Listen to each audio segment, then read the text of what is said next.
The Obsidian was the kind of place where the air tasted of expensive cigars and heavy secrets. Olivia moved through the shadows of the VIP lounge like a ghost, her tray balanced perfectly as she navigated the sea of tailored suits and cold eyes. She had learned long ago that in this room, being a black woman made her invisible to men like these, and she used that invisibility to her advantage. Table 1 was occupied by Dae-ho. He was the kind of beautiful that felt like a warning, all sharp jawlines and eyes that seemed to see through walls. He was the heir to the Dragon Circle, and tonight, his associates were being particularly loud, their voices harsh as they spoke in rapid-fire Korean. "The girl is slow," one of the men sneered in his native tongue, his eyes raking over Olivia with blatant disrespect as she set down their crystal glasses. "Maybe she'd move faster if we gave her something to really work for. These Americans have no discipline." Olivia's hand paused for a fraction of a second. She had spent 6 years in Busan, and the slurs hit her like a physical blow. Usually, she let the ignorance slide, but the man's hand drifted toward her hip, his smirk widening. Dae-ho watched her, his expression unreadable, his fingers tapping a slow rhythm on his gold lighter. He didn't stop his man, he simply waited to see what would happen. Olivia straightened her spine, her dark eyes flashing. Instead of pulling away, she leaned in, her voice dropping into a low, melodic, and perfectly formal dialect of Korean that made the entire table go dead silent. "Your mother would be ashamed of your lack of manners," she said, her accent flawless and sharp. "And your boss should be embarrassed to have a dog that barks so loudly in public. Keep your hands to yourself, or I'll ensure your drink isn't the only thing that ends up on the floor." The man's face went pale. The other associates froze, their mouths hanging open. But it was Dae-ho's reaction that mattered. He stopped tapping the lighter. He leaned forward into the light, his gaze anchoring to Olivia's with a sudden, predatory intensity. A slow, dangerous smirk spread across his face, the first sign of life she'd seen from him all night. "Well," Dae-ho murmured in Korean, his voice a rich, vibrating baritone that sent a shiver straight down Olivia's spine. "It seems I've been sitting in front of a treasure all night without realizing it." He didn't look at his men. He didn't look at his drink. He looked at Olivia as if she were the only person in the room. "Don't go too far, Olivia," he whispered, reading her name tag with a lingering softness. "I think you and I have a lot more to discuss." Olivia turned and walked away, her heart hammering against her ribs. She had spent years trying to be invisible, but with one sentence, she had become the only thing the most dangerous man in the city wanted to see. The cool night air of the alleyway hit Olivia's face, a sharp relief after the suffocating perfume and tension of the Obsidian. She fumbled with her keys, her mind replaying the moment she'd shattered the silence at table 1. She had been reckless. In the world of the Dragon Circle, being noticed was often a death sentence. A heavy thud against the brick wall made her gasp. Before she could scream, a large, warm hand clamped over her mouth, while another pinned her wrists above her head. The scent of sandalwood and expensive tobacco invaded her senses. Dae-ho. He loomed over her, his silhouette cutting a jagged path through the dim alley light. He was close enough that she could feel the heat radiating from his chest, his presence an overwhelming physical weight that pinned her in place. He didn't let go. Instead, he leaned down until his lips were inches from her ear. "Who do you work for, Olivia?" he whispered in Korean, his voice a lethal caress. "Interpol? The Triads? Or did the Kim family send a beautiful distraction to eavesdrop on my business?" Olivia struggled against his grip, her pulse racing. "I told you," she breathed, switching to the informal tongue now that they were alone. I'm a waitress. I just happen to understand when men are being pigs in 2 different languages." Dae-ho's eyes narrowed, his gaze searching hers for any flicker of a lie. He shifted his weight, his thigh pressing firmly against hers, an intentional move that made her breath catch. The danger was there, but so was a sudden illicit electricity that hummed between them. "You're a very talented liar," he murmured, his thumb tracing the line of her lower lip. The touch was searing, a sharp contrast to the cold wall at her back. "But no waitress has eyes that steady when staring at a man like me. You're a secret I didn't expect to find in this gutter." He released her wrists, but didn't move away. Instead, he leaned one arm against the wall next to her head, trapping her within the circle of his body. "My translator is no longer available. And tonight, you proved you have a sharper tongue than any of my men." "I'm not interested in your business, Dae-ho," she countered, trying to reclaim her dignity, even as her heart hammered against her ribs.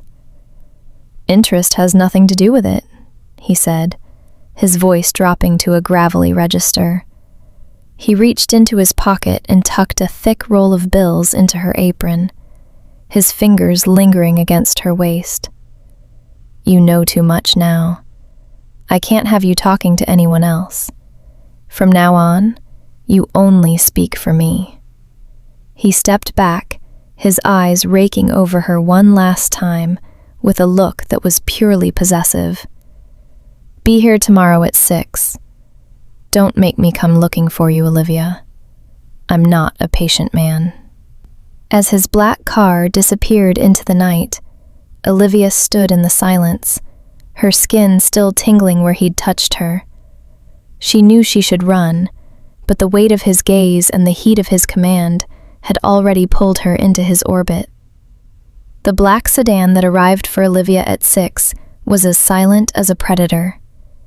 She was whisked away from her cramped apartment and brought to a steel and glass skyscraper that felt more like a fortress than a corporate headquarters. Inside, the air was clinical, stripped of the smoky charm of the Obsidian. Olivia clutched her bag, her heart a frantic drum against her ribs, as she was led into a conference room where Dae-ho sat at the head of a massive Obsidian table. He looked different today, deadlier. His suit was a charcoal gray that made his dark hair look like ink, and the light from the floor-to-ceiling windows caught the cold, sharp lines of his face. When he saw her, he didn't smile. He simply gestured to the chair beside him. "Sit," he commanded. "The Japanese delegation will be here in 5 minutes. They think I am relying on a machine or a bumbling fool to translate. You will be my ears. Every hesitation, every side whisper they think I don't understand, you will tell me."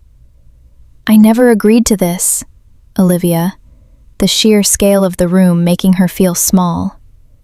Dae-ho leaned in, the scent of his cologne, sharp citrus and dark wood, overpowering the room's sterile air.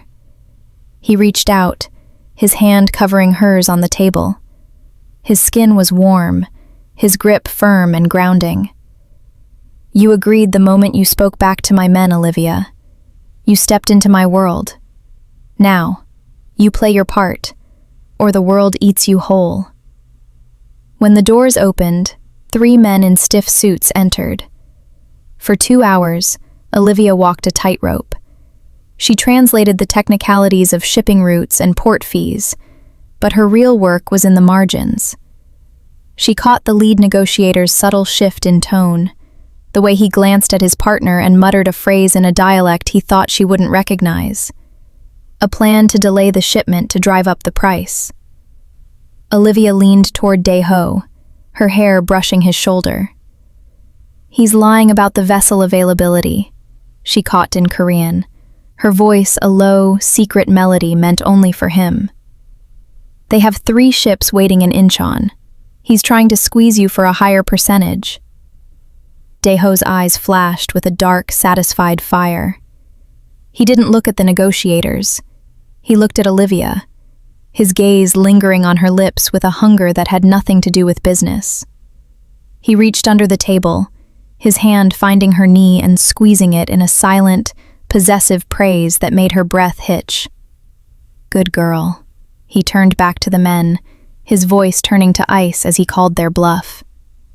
As the room erupted into panicked apologies, Olivia realized she wasn't just a waitress anymore. She was the weapon in his hand, and God help her, she liked the way it felt to be used by him. The following evening, the cold corporate glass was replaced by the velvet opulence of an underground gambling den.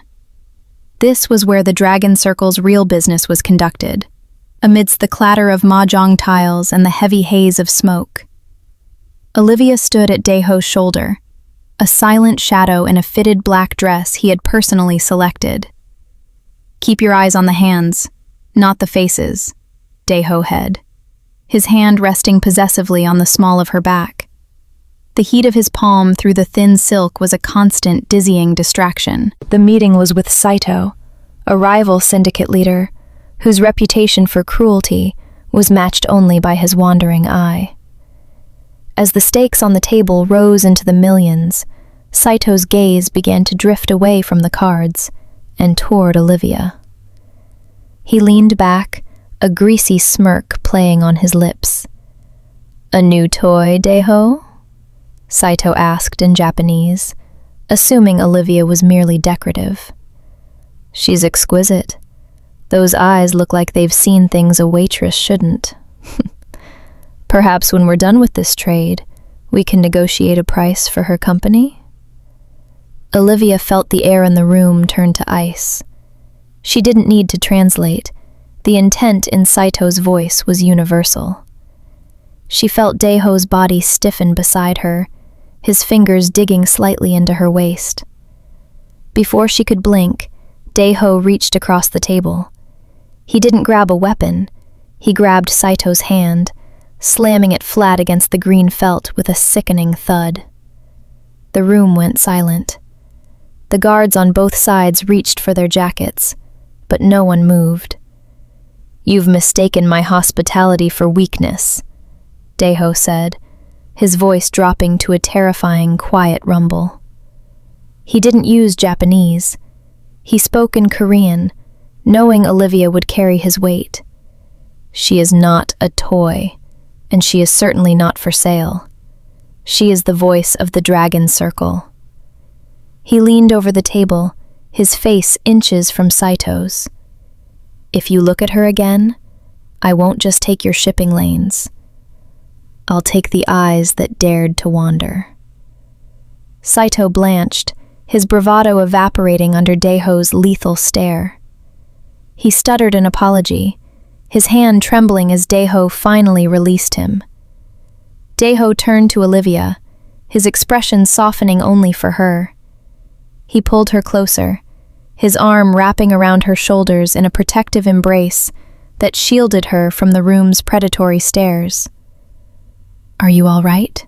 he whispered. Olivia nodded, her heart racing not from fear of Saito, but from the raw, territorial power radiating off the man beside her.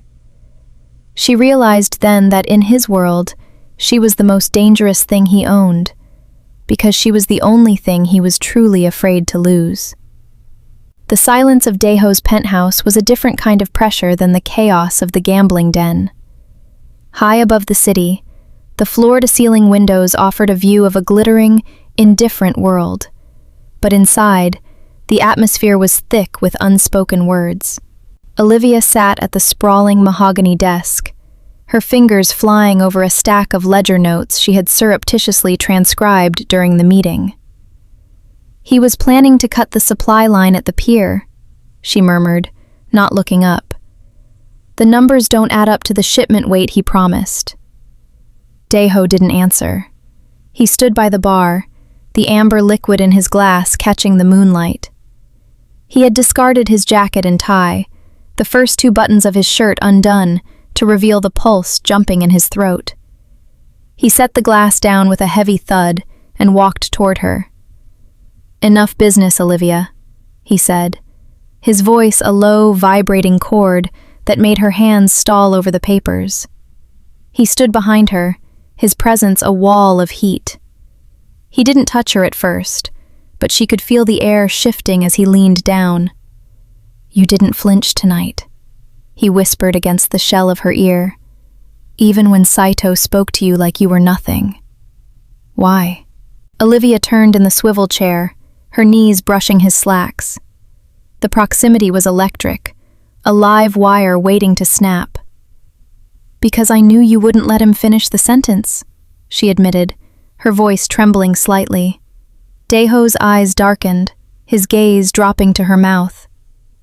"You trust me too much." "I'm not a good man, Olivia." "I don't need a good man," she countered, her heart hammering against her ribs. "I need one who sees me." Dae-ho groaned, a sound of pure, frustrated longing, and reached out. His hands found her waist, lifting her effortlessly from the chair and seating her on the edge of the desk. The ledgers scattered to the floor, forgotten. He stepped between her legs, his palms flat against the wood on either side of her, pinning her in place. "Every word you speak in my language is a provocation." His forehead resting against hers. "Every time you whisper my secrets, I want to pull the breath from your lungs." He shifted his hand, his thumb tracing the pulse at the base of her throat. "Tell me to stop, Olivia. Tell me in Korean, and I'll let you walk out that door." Olivia didn't move. She reached up, her fingers tangling in the silk of his hair, pulling him closer until their lips were a heartbeat apart. "No," she whispered, in the formal dialect he loved. "Don't stop." The kiss that followed was a collision, a desperate release of the tension they had been building since Table 1. It wasn't gentle. It was a claim, a language of touch that needed no translation. The morning after felt like a fragile peace, but in Dae-ho's world, peace was a lie told to the vulnerable. Olivia remained in the penthouse, ostensibly to finish the translation of the shipping manifests, while Dae-ho headed to a closed-door summit with his inner circle. The penthouse was a fortress, but even fortresses have cracks. While cross-referencing a digital file on Dae-ho's private server, Olivia's headset picked up a faint, distorted frequency. It was a cross-line from the secure intercom in the downstairs foyer. She shouldn't have been able to hear it, but the hackers who set up the system had been sloppy. Two voices, hushed and sharp, spoke in the jagged slang of the Seoul docks, a dialect Olivia knew better than her own name. "The drop is set for the warehouse at midnight," one voice hissed. "When the boss turns his back to sign the papers, that's the signal. No survivors. The Dragon Circle needs a new head, one that doesn't let a foreign waitress cloud his judgment." Olivia's blood turned to ice. It was Min Hyuk, Dae-ho's most trusted lieutenant, the man who had stood at his right hand for a decade. The betrayal wasn't just professional. It was a knife aimed at the heart of the only man who had ever truly seen her. She checked the time. The meeting was already underway at the pier. She tried to call Dae-ho, but his line was dead, jammed by the very men he trusted to protect him. Panic flared, hot and blinding, but she forced it down. She wasn't the invisible girl from the diner anymore. She was the woman who spoke the language of the shadows. Olivia grabbed the keys to the spare car in the garage and a heavy steel letter opener from the desk. It was a pathetic weapon, but her real power lay in what she knew. As she sped toward the docks, the city lights blurred into streaks of neon. She knew that if she arrived too late, she would lose the man she had just found.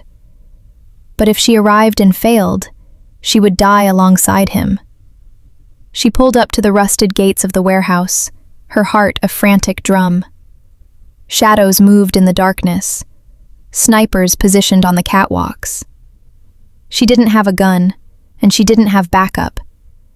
All she had was the truth, delivered in the language they thought she didn't understand.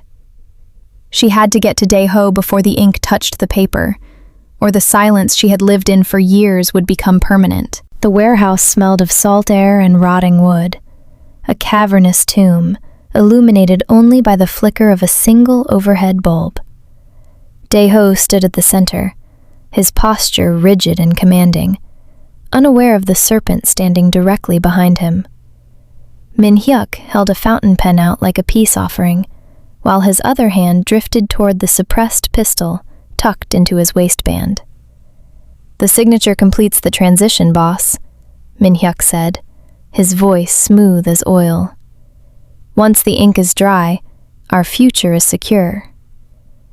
Olivia slipped through the side door, her footsteps swallowed by the groan of the metal rafters. She saw the glint of a sniper's barrel on the catwalk above. There was no time for a subtle warning. She stepped into the light, her voice cutting through the damp silence like a whip. "Stop!" she screamed in Korean, the command echoing with a ferocity that froze every man in the room.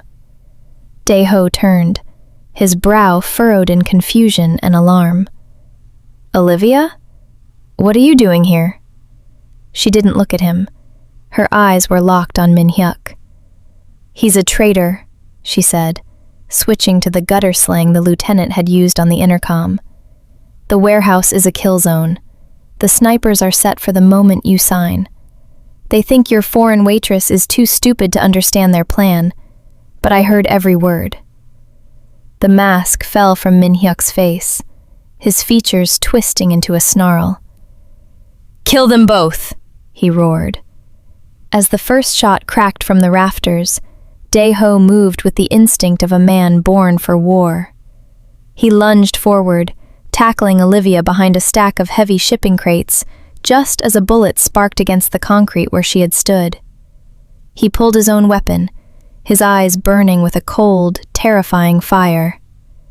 "Stay down," he ordered, his voice low and jagged.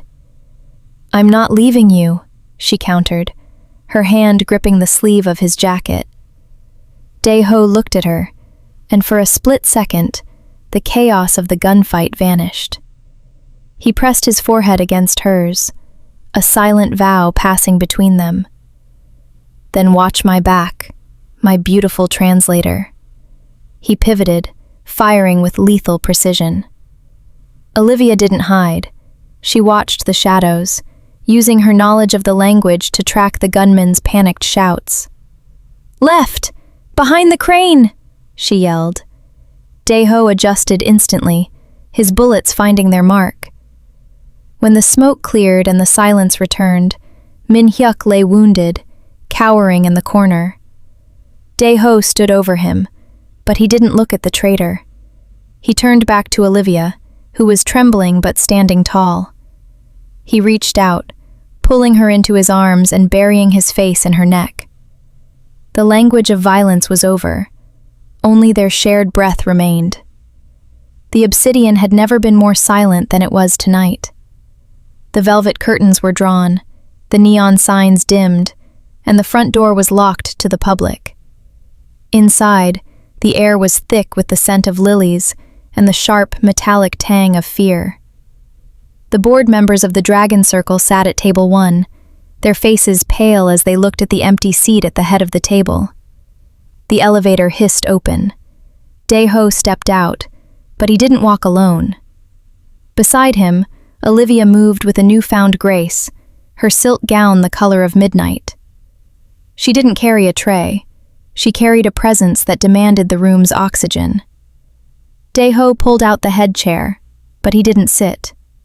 He waited until Olivia took her seat, her hands resting calmly on the polished wood. Dae-ho stood behind her, his hands resting firmly on her shoulders, a clear message to anyone who dared to breathe. "You all remember Olivia," he said, his voice a low, dangerous rumble that echoed off the walls. "For months, you spoke in front of her as if she were a ghost. You plotted, you insulted, and you lied, thinking she was just a waitress who couldn't understand the weight of your words." He leaned down, his gaze sweeping over the men who had once looked through her. You were wrong. She understood everything.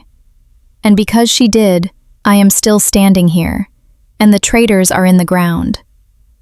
One of the older members cleared his throat, his voice trembling. What is her role now, boss? Olivia didn't wait for Dae-ho to answer. She leaned forward, her eyes locking onto the man with a piercing intensity. My role, she said in perfect crystalline Korean, is to ensure that the Dragon Circle never makes the mistake of underestimating anyone ever again. I am the voice of this organization. If you have something to say to Dae-ho, you say it to me first, and I suggest you choose your words very carefully. Dae-ho's grip on her shoulders tightened slightly, not in restraint, but in pride. He looked at her as if she were the sun, moon, and stars combined. Later, when the room had cleared, and the city lights began to blur through the windows, Dae-ho pulled her into his arms. The Obsidian is yours now, Olivia. Not as a place to work, but as a throne. I don't need a throne, she whispered, her fingers tracing the sharp line of his jaw. I just need you. Dae-ho kissed her, a deep, lingering promise that the silence was finally over. The waitress was gone, replaced by a queen who spoke the language of power better than any of them. Together, they looked out over their city, a new empire rising in the dark.